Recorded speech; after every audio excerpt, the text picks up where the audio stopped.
Hello, beautiful people. Welcome back to the channel where we break down life's weirdest brain glitches, one mistake at a time.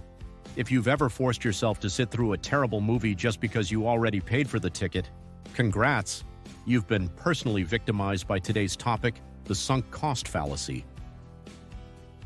But don't worry, you're not alone. Whether it's binge-watching a 7-season show that peaked in season 1 or sticking with that cactus of a relationship because we've come this far, we've all been there. So buckle up, grab your favorite drink, and prepare to laugh, cringe, and hopefully learn something that could actually save you a lot of time, money, and regret. Part 1. What the heck is the sunk cost fallacy? All right, let's break it down. The sunk cost fallacy is what happens when we make decisions based on past investments, time, money, energy, instead of what's actually best going forward. It's like saying, I spent $500 fixing my old car, so I should spend $2,000 more to keep it running, even though buying a decent used car for $2,000 would solve all your problems and not require prayers every time you turn the key. Sunk cost equals a cost that's already gone. It's not coming back. It's basically ghosting you, and yet you keep texting it. Let me give you the pizza analogy. Imagine you order an extra-large pizza. You're halfway through it and you're full, like really full. But you keep eating because you already paid for it. That's the sunk cost fallacy in action. You're punishing your stomach for your wallet's decision. You're doubling down on a bad idea, and for what? You're going to end up bloated, questioning your life choices and Googling, how many slices of pizza is too many before you die? The money's already spent, my friend. Not finishing the pizza won't make it more expensive. Part 2. Where we see it in real life and regret it later. Let's look at some common sunk cost situations you've probably faced. Bad movies. You're 30 minutes into a boring movie. Plot? Weak acting, wooden, dialogue. Sounds like it was written by an alien trying to imitate humans, but you keep watching because you paid for the rental. Newsflash, finishing that movie won't refund your money or your time, and now you also hate yourself for wasting both. Toxic relationships. We've been together for 5 years. Cool. And how many of those were happy? If you're staying just because you've invested years, that's the sunk cost fallacy giving you relationship advice. That's like keeping moldy leftovers because you spent a lot of time cooking them. Jobs you hate. Ever stay in a job you loathe just because you've been there a while? I've already put in 4 years. I can't quit now. Why not? You've suffered enough. You don't have to serve a sentence. You're not in prison. Or maybe you are, and it's just called the open office. Part 3. Why our brains do this to us. Now you might be wondering, why do we fall for this over and over again? Simple. Our brains are terrible with loss. It's like our inner accountant is emotionally unstable.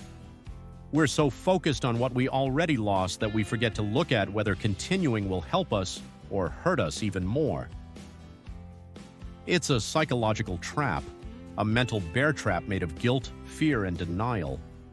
Our ego also gets involved. If we quit now, we feel like we failed. But here's the kicker. Continuing something that's clearly not working, that's the real failure. Part 4. How to spot the sunk cost fallacy in your life. All right, time to play emotional CSI. How can you catch yourself falling into the sunk cost trap? Ask yourself these 3 magical questions. If I hadn't already invested time, money, effort, would I still make the same decision today?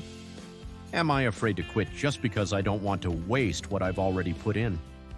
Is continuing this actually helping me or just delaying the inevitable? If the answers make you uncomfortable, good. That means you're growing or having a minor existential crisis. Both are valid. Part 5. How to escape the trap. All right, let's talk escape plans. Because staying in a sinking situation just to honor past stupidity? That's not loyalty, that's emotional masochism. Here's how to break free like the rational pizza-leaving legend you were born to be. Tip 1. Focus on future value, not past pain. Ask yourself, if I didn't already waste 3 months, 2 paychecks, and all my sanity, would I still do this? If the answer is, heck no, congrats, you're cured. Practice quitting. Seriously. Quitting gets a bad rep, but sometimes it's just called common sense with boundaries. Smart people quit dumb stuff fast. It's not giving up, it's escaping the sequel to a bad decision. Tip 3. Detach your ego. It's not about being right, it's about being done with dumb. Your pride won't fix the problem or turn your regret into a tax deduction. Remember, even GPS says recalculating when you're going the wrong way. It doesn't say, well, we've already driven 12 miles into a lake, might as well keep going. So do what the GPS does, recalculate and reroute. Preferably before you're ankle deep in metaphorical lake water. Here's the deal. We've all fallen for the sunk cost fallacy. But now you know better.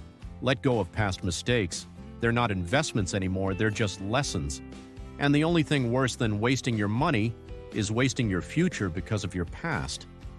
Make decisions based on what benefits you now, not what you wish had worked out. And hey, if you like this video, don't keep watching just because you already started, unless you actually enjoyed it. In that case, hit that like button, subscribe, and I'll see you in the next one. Stay smart, stay skeptical, and stop finishing bad pizzas. Peace.